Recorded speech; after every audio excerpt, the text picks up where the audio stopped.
మెదక్ జిల్లా చేగుంట మండలం కర్ణాపల్లి గ్రామంలో గ్రామ పెద్దల ఆధ్వర్యంలో శ్రీరామ అక్షింతలు పంపిణీ కార్యక్రమం నిర్వహించారు. స్థానిక హనుమాన్ దేవాలయంలో ప్రత్యేక పూజలు నిర్వహించిన అనంతరం కలశాలను తలపై పెట్టుకుని గ్రామంలో ఊరేగింపు నిర్వహించడం జరిగింది. అనంతరం ఇంటింటికి వెళ్లి అక్షింతల పంపిణీ నిర్వహించారు.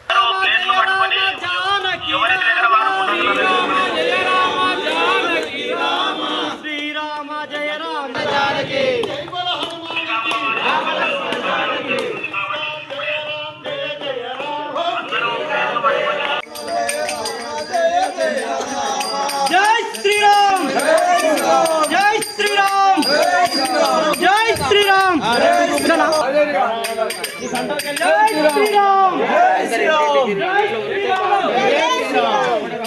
మరిన్ని అప్డేట్స్ కోసం మా ఛానల్ని సబ్స్క్రైబ్ చేయండి.